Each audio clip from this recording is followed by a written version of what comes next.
Hello class twelfth के प्यारे बच्चों, आप सभी कहीं फिज़िक्स का 13 अगस्त को कंपार्टमेंट और इम्प्रूवमेंट का एग्ज़ाम देने वाले हैं। तो ये आपको हम बता दें कि हम जो बैच में आपको क्लास करा रहे थे, ये लास्ट वीडियो है हमारा, है ना। ये क्या है, लास्ट वीडियो है।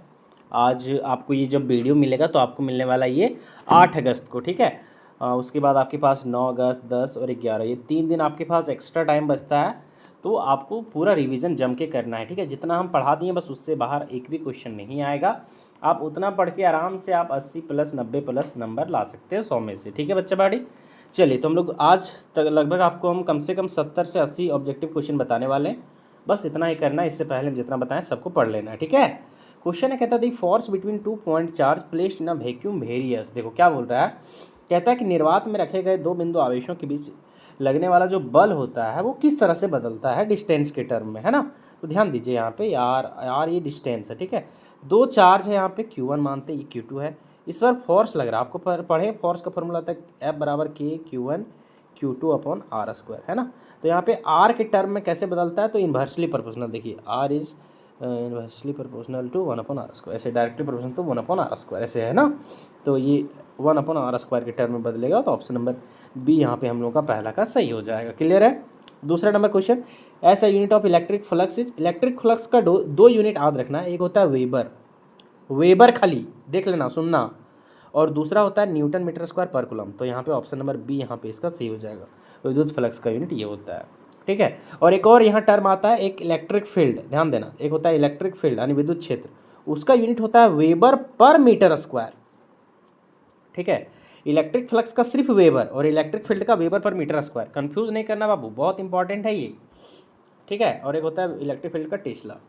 अगला कहते हैं the electrostatic potential on perpendicular bisector due to electric dipole is, यानी कि एक विद्युत ध्रुव के लंब समद्विभाजक पर विद्युत विभव कितना होगा, 0 होगा। बोल सर कैसे होगा, आप लोग पढ़े होंगे। यहाँ पे माइनस क्यू है, यहाँ पे प्लस क्यू है, ये इलेक्ट्रिक डायपोल, ये डायपोल सेंटर है, और यहाँ पे ये बोल रहा है इस इक्वेटोरियल पॉइंट पे, है ना, यहाँ पे। तो यहाँ पे हम लोग जब इलेक्ट्रिक पोटेंशियल यानी भी का जब वैल्यू फाइंड करते हैं तो आता है 0, है ना। तो ऑप्शन नंबर ये यहाँ पे हम लोग का क्या हो जाएगा, सही। और वैसे भी पहले आपको बता चुके हैं कि 0 नज़र आएगा तो 0 को ही 99% टिक मारना है, ठीक है। अगला क्वेश्चन कहता है पैरेलल प्लेट कैपेसिटर है जहाँ पे charge is charged and the disconnect from the battery. कहता है कि हम पैरेलल प्लेट कैपेसिटर है, ठीक है, दो पैरेलल प्लेट कैपेसिटर, इसको हम लोग चार्ज करते हैं, इसको हम लोग क्या करते हैं, बैटरी से चार्ज करते हैं और फिर डिस्कनेक्ट कर देते हैं, ठीक है। कहता है कि यदि प्लेट्स आर पुल्ड अपार्ट, इसका मतलब होता है कि एक समांतर प्लेट संधारित्र को आवेशित करके बैटरी से अलग कर दिया जाता है। कहता है यदि प्लेटों को आपस में दूर खींचा जाए, है ना, यानी पुल्ड अपार्ट, एक दूसरे से दूर खींचा जाए, तो कहता है potential difference between the plate, तब कहता है प्लेटों के बीच का विभवांतर क्या होगा। तो हमेशा याद रखना, ये वाला रिलेशन याद रखना कि जो पोटेंशियल डिफरेंस होता है, भी जो होता है विभवांतर होता है, वो डायरेक्टली प्रोपोर्शनल होता है डिस्टेंस का, यानी डिस्टेंस जितना ज़्यादा बढ़ेगा उसका पोटेंशियल उतना ही ज़्यादा इंक्रीज करेगा। पोटेंशियल डिफरेंस याद रहेगा, दो प्लेट के बीच का डिस्टेंस जितना ज़्यादा बढ़ेगा उसके डायरेक्टली प्रोपोर्शनल डिपेंड करेगा उसका पोटेंशियल, तो यहाँ पे इंक्रीज करेगा क्योंकि डिस्टेंस बढ़ा रहे हैं। तो 4 का सही आंसर क्या हो जाएगा बाबू, ऑप्शन नंबर ए, यानी क्या होगा, बढ़ता है, याद रहेगा ना। कहता है Ohm's law is valid when, Ohm's का नियम कब मान्य होता है, जब टेम्परेचर कांस्टेंट हो, जब तापमान स्थिर हो। ऑप्शन नंबर ए सही होगा, है ना। अगला कहता है the resistivity of a conductor, किसी चालक का प्रतिरोधकता, देखो प्रतिरोधकता दो ही चीज़ पर निर्भर करता है, किसी भी चालक का रेजिस्टिविटी या फिर जिसको स्पेसिफिक रेजिस्टेंस बोलते हैं वो दो ही चीज़ पर डिपेंड करता है। एक मटेरियल पर, है ना, कि कंडक्टर किस चीज़ का बना है, लोहा का है, तांबा का है, कॉपर का है, किस तरह एल्युमिनियम का है, किसका बना है, और दूसरा टेम्परेचर पे। तो यहाँ तो टेम्परेचर तो है कहीं नहीं, लेकिन मटेरियल है, देखो डिपेंड्स अपॉन ऑन मटेरियल, है ना, पदार्थ पर। ऑप्शन नंबर बी यहाँ पे हम लोग का छठा का सही हो जाएगा, है ना, याद रहेगा। चलिए, कहता है दी मैग्नेटिक फोर्स, ध्यान से सुनना है, कहता है the magnetic force on a moving charge is maximum when the angle between velocity and magnetic field, बहुत ईजी है। बोला कि गतिमान आवेश पर चुंबकीय बल अधिकतम कब होगा, जब वेग और चुंबकीय क्षेत्र के बीच का कोण कितना होगा। तो आप लोग पढ़े होंगे कि मैग्नेटिक फोर्स जो लगता है वो होता है ILB साइन थीटा, है ना, ILB साइन थीटा। अब बताइए साइन थीटा का वैल्यू कहीं 90 डिग्री आएगा तो मैक्सिमम होगा ना, मैक्सिमम पूछ रहा है तो साइन 90, क्योंकि साइन 90 का वैल्यू 1 होता है, तो साइन 90 डिग्री पर मैक्सिमम होगा। ऑप्शन नंबर बी यहाँ पे हम लोग का 7वां का सही हो जाएगा। 8वां नंबर क्वेश्चन देखिए, मैग्नेटिक फील्ड का यूनिट बताओ, क्या होगा, टेस्ला। वेबर नहीं मारना, वेबर पर मीटर स्क्वायर होता है, यहाँ वेबर पर मीटर स्क्वायर रहता तब होता, समझ में आया। तो यहाँ होगा टेस्ला, ठीक है, टेस्ला।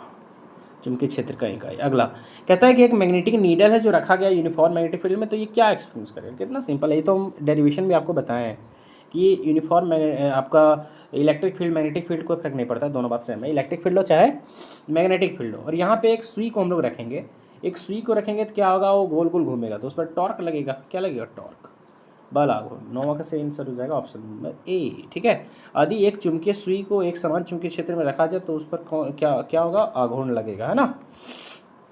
कहता है अर्थ में जो मैग्नेटिक फील्ड होता है वो किसके कारण होता है, तो motion of charge inside the earth के कारण, है ना। यानी पृथ्वी के भीतर जो आवेश गति करते हैं ना, उसी के कारण पृथ्वी का चुंबकीय क्षेत्र उसमें उत्पन्न होता है, पृथ्वी में आपका मैग्नेटिक फील्ड आ जाता है। तो ऑप्शन नंबर सी यहाँ पे हम लोग का 10वां का सही हो जाएगा। क्लियर है।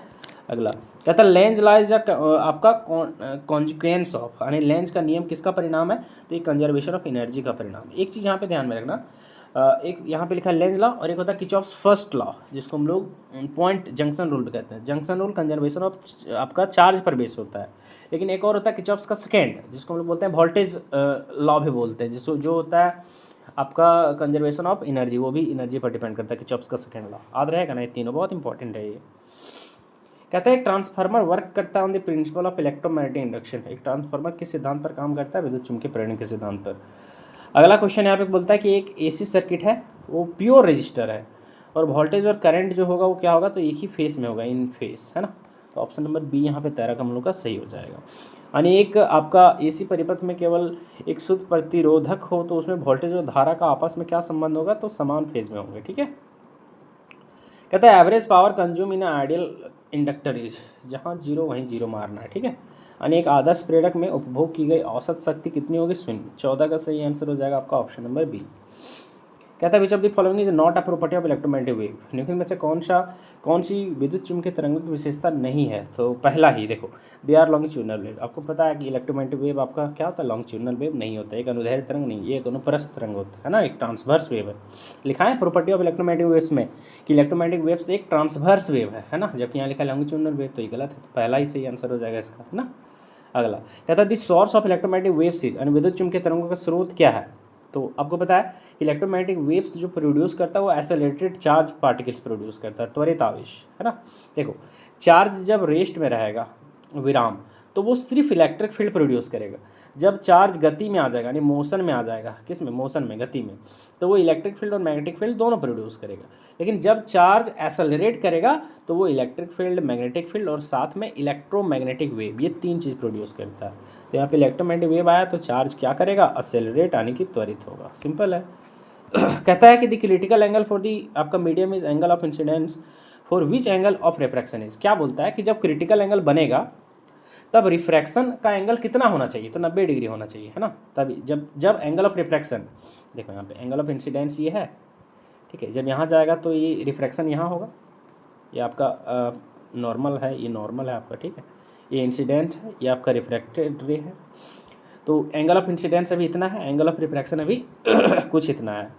ये इधर मुड़ेगा थोड़ा सा, ये थोड़ा और मुड़ेगा, ये थोड़ा और मुड़ेगा तो ये भी थोड़ा और मुड़ेगा, जब ये थोड़ा और मुड़ेगा तो ये हो जाएगा एकदम बराबर। तो अब एंगल आर कितना हो जाएगा, देखो यहाँ पे एंगल आर 90 डिग्री हो जाएगा ना। तो वही बोला है कि जब, तो इसी को हम लोग बोलते हैं, अब ये 90 डिग्री हो गया जब, तब ये वाला जो एंगल बना, ये वाला एंगल ऑफ आई, इसी को बोलते हैं हम लोग क्रिटिकल एंगल, है ना। तो क्रिटिकल एंगल कब बना, जब एंगल आर कितना हो गया, 90 डिग्री। तो भाई बोल रहा है कि एंगल आर कितना डिग्री होगा जब क्रिटिकल एंगल बनेगा, तो 90 डिग्री होगा। ऑप्शन नंबर ए सही होगा, है ना। यानी किसी माध्यम में क्रांतिक कोण वह आपतन कोण है जिसके लिए अपवर्तन कोण कितना होना चाहिए, तो 90 डिग्री होना चाहिए। ऑप्शन नंबर ए, है ना। अगला कहता है 18 नंबर क्वेश्चन, कहता है कि एक आपका कॉन्वेक्स लेंस है जो ऑलवेज बनाता है वर्चुअल इमेज, और तो हम लोग ऑब्जेक्ट को कहाँ रखेंगे, वर्चुअल। देखो वर्चुअल मतलब होता है आपका वर्चुअल हमेशा कैसा होता है, आप लोग पढ़े, रियल इन्वर्टेड होता है, और वर्चुअल हमेशा इरेक्ट होता है, यानी सीधा होता है। तो कहता है कि सीधा वो कब बनाएगा, और वो भी कॉन्वेक्स लेंस है। कॉन्वेक्स लेंस कैसे होता है, आप लोग पढ़े कभी, कॉन्वेक्स लेंस ऐसे होता है ना। तो कॉन्वेक्स लेंस को हम लोग ऑब्जेक्ट को कहाँ रखेंगे ताकि हमको इमेज जो है वो वर्चुअल मिले, आभासी, वर्चुअल मतलब आभासी और सीधा मिले, यानी ऑब्जेक्ट इधर रखेंगे तो इमेज भी इधर ही मिलना चाहिए। तो ऐसा कब होता है, तो जब हम लोग इसको ऑप्टिकल सेंटर और हम लोग इसको फोकस, जिसको फोकस को हम लोग यहाँ पे हम लोग F1 बोल सकते हैं, उसके बीच में रखते तो फोकस और ऑप्टिकल सेंटर के बीच में जब रखते तो ऑप्शन नंबर सी सही होगा ना, फोकस दूरी और ऑप्टिकल के बीच में रखते तो 18 का सही आंसर हो जाएगा आपका ऑप्शन नंबर सी। अगला क्वेश्चन कहता है अंश के डबल स्लिट एक्सपेरिमेंट में जो फ्रिंज विड्थ होगा वो किस पर डिपेंड करेगा। यंग्स के द्विछिद्र प्रयोग में फ्रिंज की चौड़ाई किस पर निर्भर करता है। तो निर्भर करता है जो फ्रिंज ये बनता है ना, मतलब क्या बोलते हैं, स्क्रीन और स्लिट के बीच के डिस्टेंस का। तो directly proportional to the screen distance. हाँ भाई, मतलब स्लिट से डिस्टेंस कितना स्क्रीन का उस पर डिपेंड करता है, बड़ा डी जिसको हम लोग बोलते हैं। ठीक है, यानी कि पर्दे की दूरी के समानुपाती होता है। ऑप्शन नंबर सी सही होगा। अगला कहता है जो पोलराइजेशन होता है वो प्रोवाइड करता है कि लाइट क्या है ना। तो जो पोलराइजेशन बताता है कि लाइट एक ट्रांसवर्स वेव है, यानी ध्रुवन या सिद्ध करता है कि प्रकाश जो एक अनुप्रस्थ तरंग है। तो 20 का सही आंसर हो जाएगा ऑप्शन नंबर बी। अगला क्वेश्चन कहता है कि जो फोटो इलेक्ट्रिक इफेक्ट होता है वो प्रूव्स करता है, यानी प्रकाश वैद्युत प्रभाव अगर किस चीज़ को प्रूव करता है, पार्टिकल्स नेचर को। लाइट में पार्टिकल्स नेचर होता है इस चीज़ को, यानी पार्टिकल्स नेचर ऑफ लाइट को। तो 21 का सही आंसर हो जाएगा आपका ऑप्शन नंबर बी, है ना, कि प्रकाश में प्रकाश का कण जो है वो स्वतंत्र है। अरे रे रे रे रे, हिंदी में कुछ और लिखा है, क्या हुआ, पार्टिकल नेचर ऑफ लाइट, यानी कि प्रकाश के कण स्वरूप को। हाँ सही तो लिखा है। अगला कहता है जो स्टॉपिंग पोटेंशियल होता है फोटो इलेक्ट्रिक इफेक्ट का वो किस पर डिपेंड करता है। कहता है the stopping potential in photoelectric effect, यानी फोटो इलेक्ट्रिक इफेक्ट में जो स्टॉपिंग पोटेंशियल होता है वो किस चीज़ पर डिपेंड करता है, यानी कि फोटो इलेक्ट्रिक प्रभाव में अवरोध विभाग किस चीज़ पर निर्भर करता है। तो ये दो चीज़ों पर निर्भर करता है, हमेशा ध्यान देना। ये डिपेंड करता है फ्रीक्वेंसी पर और वर्क फंक्शन पे। तो यहाँ पे देखिए इन दोनों पर तो डिपेंड करेगा नहीं। तो यहाँ लिखा है फ्रीक्वेंसी ऑफ इंसिडेंट लाइट और यहाँ लिखा है वर्क फंक्शन ओनली। देखो यहाँ पे बोला है कि क्या सिर्फ वर्क फंक्शन पर डिपेंड करता है, तो नहीं करता है, सिर्फ इस पर नहीं करेगा ना। तो इसलिए इस सही आंसर हो जाएगा ऑप्शन नंबर ये इसका, राइट, यानी आपतित प्रकाश की आवृत्ति पर सिर्फ डिपेंड करता है। कहता है हाइड्रोजन एटम में जो इलेक्ट्रॉन रिवॉल्व करते हैं न्यूक्लियस के चारों ओर, वो किसके कारण करते हैं, यानी हाइड्रोजन परमाणु में इलेक्ट्रॉन नाभिक के चारों ओर किस बल के कारण घूमते हैं। तो इलेक्ट्रोस्टैटिक, जिसको कूलॉमिक फोर्स भी बोलते हैं, विद्युत स्थिर वैद्युत बल के कारण, है ना, विद्युत स्थितिक बल के कारण। बस दो क्वेश्चन है, ध्यान देना इसको। क्वेश्चन क्या कहता है जो मास डिफेक्ट होता है न्यूक्लियस में वो किस चीज़ को लीड करता है, यानी कि नाभिक में द्रव्यमान दोष किसको जन्म देता है। तो न्यूक्लियर एनर्जी को, नाभिकीय ऊर्जा को। और एक जेनर डायोड किस चीज़ में यूज़ करते हैं हम लोग, जेनर डायोड का उपयोग किस लिए किया जाता है, तो इसका उपयोग वोल्टेज रेगुलेशन में किया जाता है, वोल्टेज नियमन में। तो ये हो गया 25। अब हम लोग और लगभग 40 से 45 क्वेश्चन और देखने वाले हैं, तो थोड़ा सा आपको बने रहना है वीडियोज़ में, ठीक है। चलिए अब हम लोग बाकी क्वेश्चन को एक एक करके देखते हैं। कहता है यहाँ पे कि जो एनर्जी ऑफ फोटोन जो होता है वो क्या है, यानी फोटोन का एनर्जी क्या होता है, एनर्जी ऑफ फोटोन ये बराबर होता है एच म्यू, है ना। तो इसका सही आंसर हो जाएगा आपका ऑप्शन नंबर ए यहाँ पे, ठीक है। चलिए अगला क्वेश्चन ध्यान देना है, ठीक है। अगला क्वेश्चन कहता है कि विच of the following metal has maximum work function, है ना। निम्न में से किस धातु का कार्यफलन सबसे मैक्सिमम, मिनिमम है ना, सबसे न्यूनतम होगा, सबसे कम होगा। तो दूसरे का सही आंसर हो जाएगा सोडियम, इसका सबसे कम है, ठीक है। अगला momentum of photon of frequency mu is, यानी कि म्यू आवृत्ति वाले फोटोन का संवेग क्या होगा, है ना। तो ध्यान देना वहाँ पे था नॉर्मल एनर्जी, वहाँ पे एनर्जी पूछा था फोटोन का, यहाँ पे उसका मोमेंटम पूछा है। यहाँ पे क्या पूछा है, उसका मोमेंटम पूछा है। तो मोमेंटम जो होगा एच म्यू अपन लैम्बडा होगा। ध्यान देना क्या होता है, ध्यान दो थोड़ा सा। Momentum of photon of frequency mu is, है ना, एच सी अपॉन लैम्बडा। थोड़ा सा ध्यान देना यहाँ पे बोला है कि म्यू आवृत्ति वाले फोटोन का संवेग क्या होगा, है ना। तो पी बराबर आप लोग जानते हैं कि होता है एम वी, पी बराबर होता है एम वी, ये नॉर्मल संवेग होता है। लेकिन जब फोटोन का संवेग के बारे में बात करेगा तो इसका जो सही आंसर हो जाएगा उसको याद रखना है, ये होता है आपका एच म्यू अपॉन सी, इसका मोमेंटम पी याद रखना हमेशा।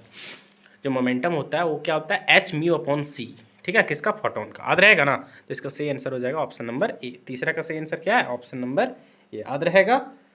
चलिए अगला क्वेश्चन कहता है कि एक फोटो इलेक्ट्रिक एक्सपेरिमेंट हो रहा है, यानी एक प्रकाश विद्युत प्रयोग में। कहता है कि both the intensity and frequency of incident light are double. कहता है कि आपतित प्रकाश की तीव्रता और आवृत्ति दोनों 2 गुना कर दिया जाता है, तब संतरित प्रकाश विद्युत धारा क्या होगा, यानी कि तब कहता है दी सेचुरेशन फोटो इलेक्ट्रिक करंट, तब सेचुरेशन फोटो इलेक्ट्रिक करंट जो होगा वो क्या होगा। तो इसका सही आंसर हो जाएगा कि ये भी डबल हो जाएगा, क्योंकि दोनों डायरेक्टली प्रोपोर्शनल होता है, याद रखना, ठीक है। चलिए 5वां नंबर क्वेश्चन क्या कहता है, कहता है the photoelectric cut off voltage in a certain experiment is इतना 1.5 वोल्ट। तो कहता है इसका मैक्सिमम काइनेटिक एनर्जी क्या होगा फोटो इलेक्ट्रॉन का। बहुत सिंपल है, देखो ये कट ऑफ वोल्टेज को हम लोग वर्क फंक्शन के नाम से जानते हैं ना। तो मैक्सिमम काइनेटिक एनर्जी निकालने का फॉर्मूला होता है की मैक्स बराबर आपका phi naught into E. Phi naught क्या होता है, वही वर्क फंक्शन। जिसका वैल्यू है 1.5 और एक इलेक्ट्रॉन का वैल्यू होता है 1.6 इंटू 10⁻⁻⁹ कूलम। सिंपल है। अब 1.5 गुना 1.6 इंटू 10⁻⁻⁹ को गुना करेंगे तो ये दोनों गुना होगा 2.4 आएगा, ठीक है, इंटू 10⁻⁻19। तो 2.4 इंटू 10⁻⁻19, ठीक है। ऑप्शन नंबर सी यहाँ पे 5वां का हम लोगों का सही हो जाएगा। 6ठा नंबर क्वेश्चन देखिए, कहता है जो energy of a photon of wavelength lambda के टर्म में, तो होता है एनर्जी ई बराबर H C upon lambda, H C upon lambda. Option number B यहाँ पे 6ठा का हम लोगों का सही हो जाएगा। अगला कहता है जो डायमेंशन होगा प्लैंक्स कांस्टेंट का, वो क्या होगा, ये बहुत ज़्यादा इंपॉर्टेंट है, ठीक है। तो डायमेंशन फॉर्मूला जो प्लैंक्स कांस्टेंट होता है ml/t-1, तो 7वां का सही आंसर हो जाएगा ऑप्शन नंबर बी।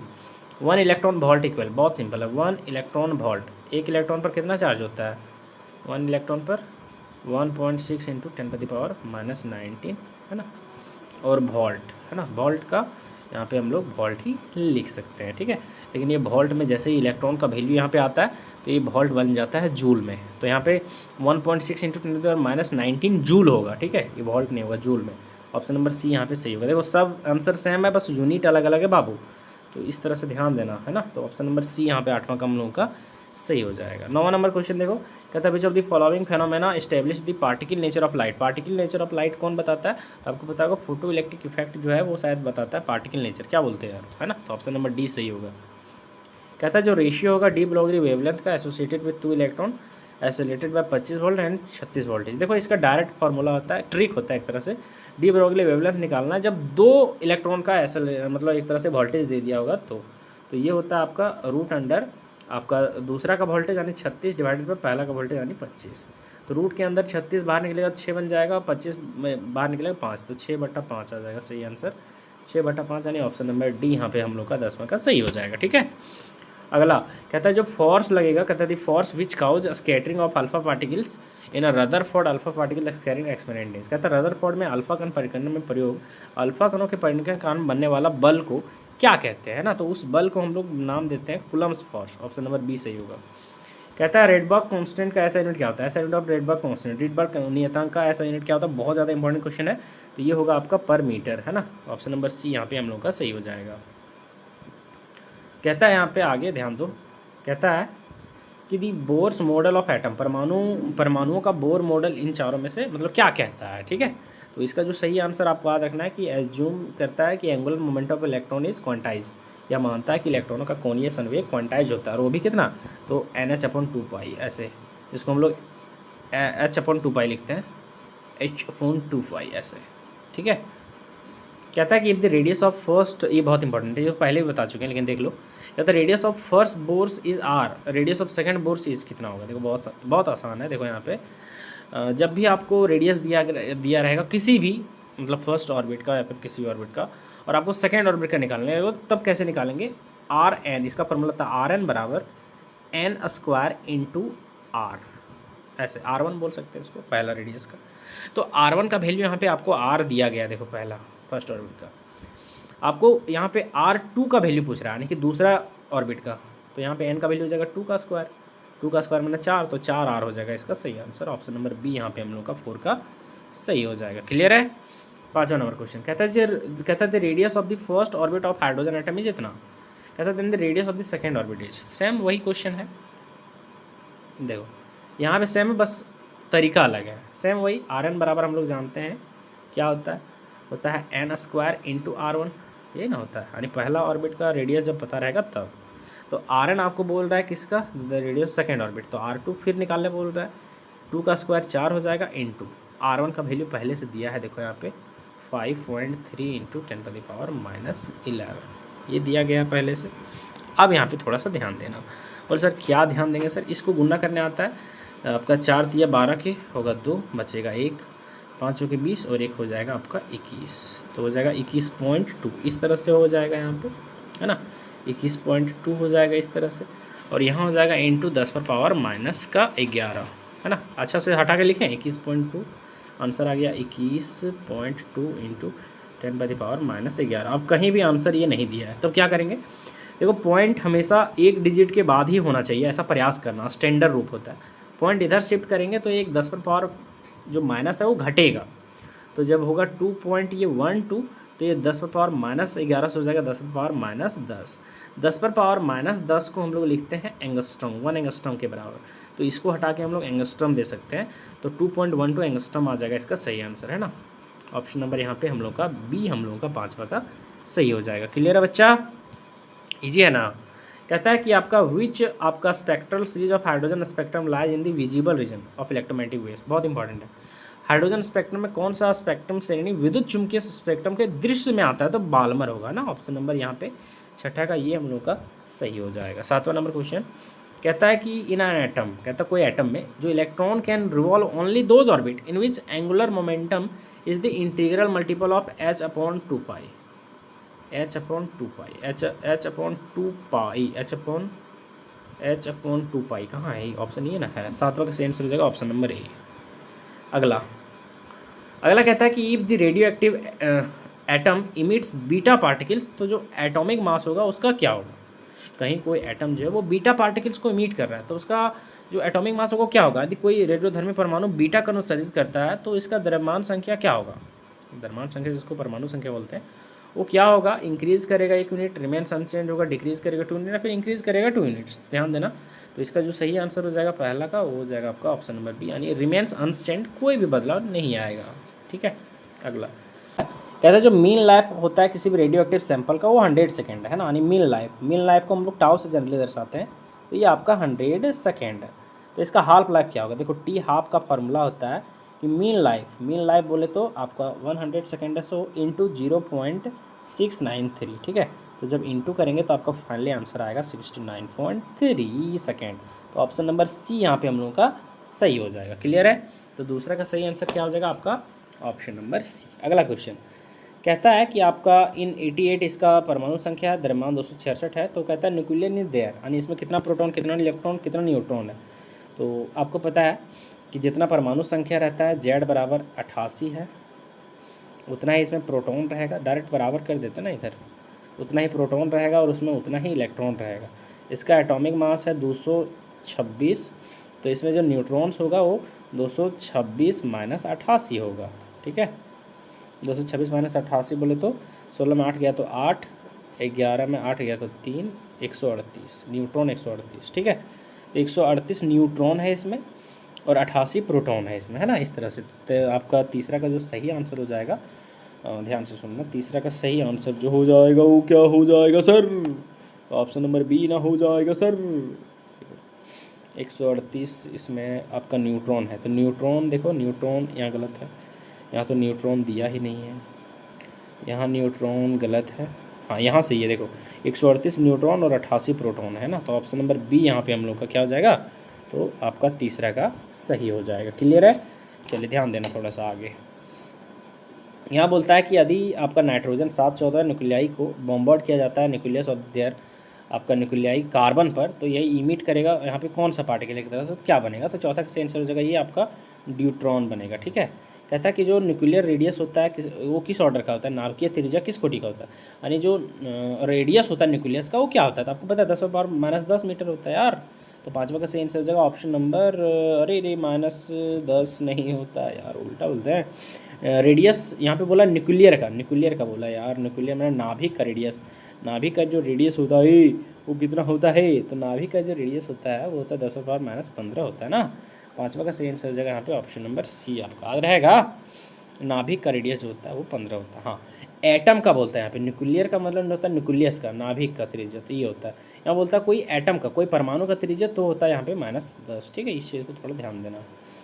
कहता है which one of the following has maximum आपका पेनेट्रिंग पावर, निम्नलिखित में से किसके वैधता दक्षता सबसे अधिक होता है, तो सबसे अधिक होता है यहाँ पे आपका गामा किरणें इसको बोलते हैं, सी। 6ठा का हो जाएगा सी।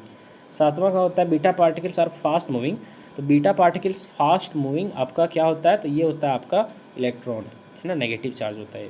तो 7वां का सही आंसर हो जाएगा ऑप्शन नंबर ये आपका हो जाएगा। 8वां कहता है which of the following is not a fundamental particles, तो इसमें आपका अल्फा पार्टिकल्स फंडामेंटल पार्टिकल्स नहीं है। ऑप्शन नंबर सी यहाँ पे 8वां का हम लोग का सही हो जाएगा। अगला क्वेश्चन 1 AMU इक्वल टू कितना होता है, तो 1 AMU equal to the 1.66 × 10⁻⁻27 kg, option number B सही होगा। कहता है which of the following can be deflected by applying magnetic field. Magnetic field से कौन आपका डिफ्लेक्ट हो सकता है, यानी चुंबकीय क्षेत्र लागू करने में निकलने से किसे विक्षेपित किया जा सकता है। तो इसका सही आंसर हो जाएगा कि अल्फा और बीटा दोनों को। ऑप्शन नंबर डी सही होगा 10वां का, है ना। अगला कहता है जो width of the forbidden band is maximum. Maximum forbidden gap होता है नॉन कंडक्टर में, इसको इंसुलेटर बोलते हैं। ऑप्शन नंबर बी यहाँ पे पहला का हम लोग का सही हो जाएगा। कहता है पी टाइप सेमीकंडक्टर में हम लोग किस तरह का इम्प्योरिटी हम लोग देते हैं। तो पी टाइप में हम लोग पी टाइप में आता है आपका नाना, आपका पी टाइप में पॉजिटिव, बैंगन आलू है ना, बैंगन आलू, इसमें हम लोग देते हैं आपका 3, जिसका वैलेंसी 3 होता है, यानी वैलेंसी जो होता है उसका 3 होगा, तो है ना।